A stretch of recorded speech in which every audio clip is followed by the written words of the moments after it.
السلام عليكم ورحمة الله تعالى وبركاته. كنتمنى تكونوا بخير وبصحة جيدة. فيديو ديال اليوم غادي نوجد معكم حلوة زمان، حلوة ديال البوق بطريقة سهلة وبمقادير بسيطة. هاد الحليوة ديال زمان اللي كتعجبنا وكتعجب الوليدات وكتجي لذيذة. المهم هنا كيف كتشوفوا انا راه درتها على جوج اشكال، بهذا الشكل الاول وهذا الشكل اللي في الصبيعات، يعني درت الشوكولات كيف كتشوفوا كتجي زوينه وكتجي هشيشه صراحه، ما قاصحة ما والو.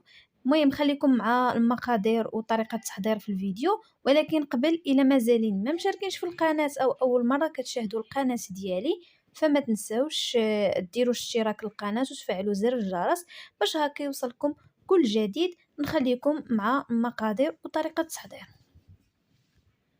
بالنسبة للمقادير كنحتاجو جوج كؤوس ديال الزيت، يعني دائما كنعبر بكأس ديال العنبة. عندي كأس ديال المايزينا وجوج كؤوس ديال السنيده. بالنسبه للسنيده انا عندي هنا السنيده اللي رقيقه ماشي اللي غليظه. عندي الزبده كنخدم بهاد الزبده ديال الدهي اللي كنخدم بها. مهم تخدموا بالزبده ديال الكاغط يعني تكون مارغرين. وهنا عندي جوج بيضات وكذلك عندي دانون فاني. بالنسبه للبيض تقدروا تستغنيو عليه، تقدروا ديروا جوج دانون ديال الفاني، قبيصه ديال الملح، الدقيق حسب الخليط تقريبا راه كيلو، وفانيا ساشيه ديال الفاني، وجوج خمارات. وهادو هما المقادير. ندوزو لطريقه التحضير. بالنسبه للطريقه ديال التحضير انا الزبده صراحه كنقطعها بطريفات هكا بالموس باش تجيني ساهله في الخدمه. وهنا الزبده غادي نضيف عليها جوج كؤوس ديال السنيده. غنضيف جوج كؤوس ديال السنيده وغادي نبدا نخلط باليد ديالي بهذه الطريقه، يعني حتى كتدخل ديك السنيده مع الزبده. وعاد غادي نضيف الزيت.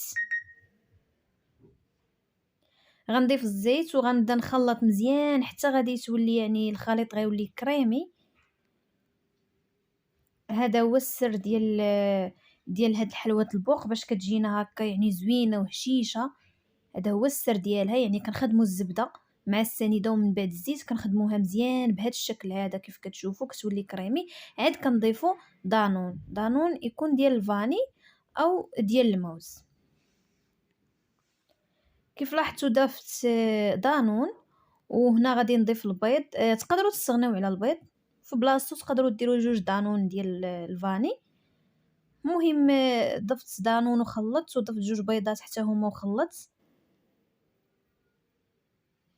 بالنسبه للملح راني ضفتها في الاول، يعني مع السنيده ضفتها وخلطت مزيان. وهنا ضفت كأس ديال المايزينا وكنخلطو حتى كنحصلوا على هذا الشكل هذا. هنا غادي نبدا نضيف الدقيق تدريجيا، وغادي نضيف الخمارات كذلك.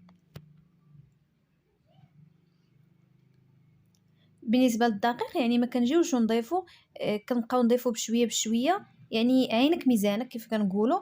ما تكونش العجينه ما نديروهاش قاصحه وما تكونش ثاني رطبه بزاف يعني كتلصق لينا في اليد ديالنا. انا كنضيف بشويه بشويه وكنخلط حتى كتجمع ليا العجين. العجين راه باقا مرخيه بزاف. غادي نكمل انا بهذه الطريقه حتى نجمع العجين لي. وكيف كتشوفوا العجين يعني راها ما قاصحاش وفي نفس الوقت يعني ما مرخياش بزاف وما قاصحاش بزاف، يعني ما تكونش قاصحه باش العجينه تجينا، باش الحلوه تجي هشيشه ملي طيب.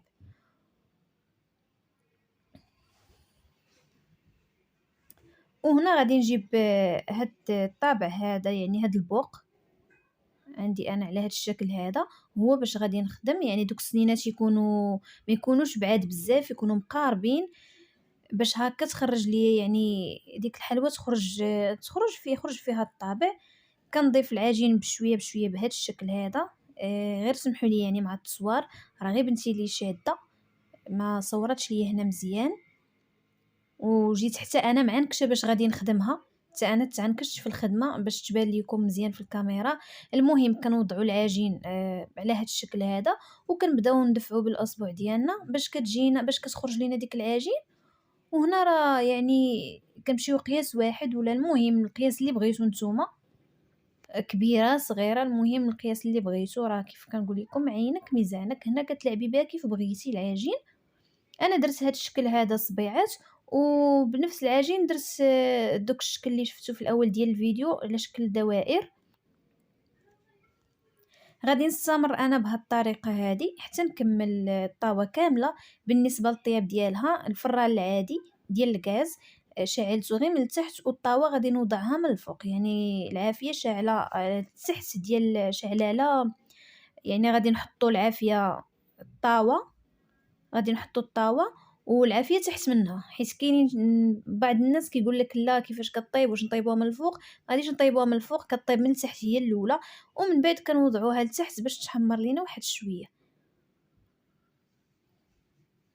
وهذا هو الشكل النهائي كيف كتشوفوا، هي راه خرجات. وانا غادي ندوز باش نبدا في التزيين. هادو الدوائر اللي درت وهادو الصبيعات.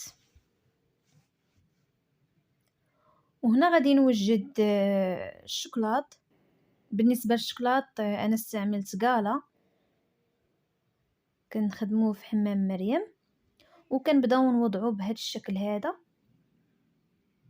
هاد الحلوى ديال البوق كنستمروا. المهم بالنسبه الشوكولات راه ما درت ليه والو، غير انا راه باقي هنا ما دايبش ليا مزيان، زربت عليه، ولكن راه غادي نخليه حتى يذوب مزيان. هانتوما كيف كتشوفوا هنا راه بدا كيذوب، شفتوا يعني جرى الشوكولات. مخليه الماء تحت منه، دايره كاسرونه وكاسرونه في كاسرونه والماء تحت منهم سخون. المهم كنكمل بهاد الطريقه هذه حتى نكمل هاد الصبيعات كامله.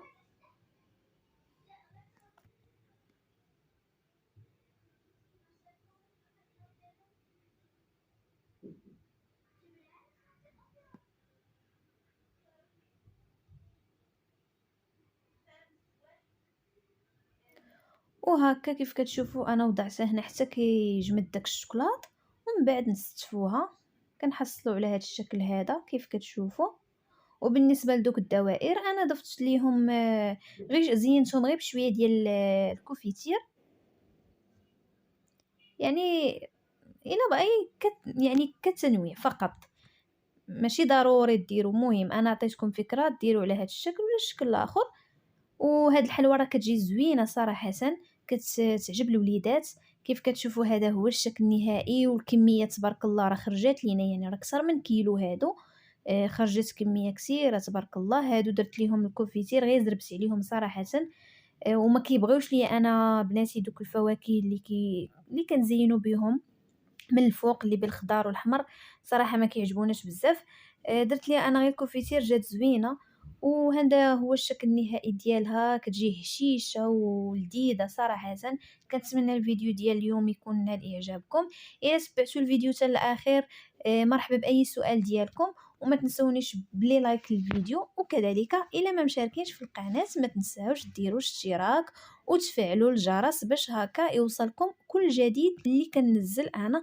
شكرا لكم والى اللقاء الى فيديو اخر ان شاء الله.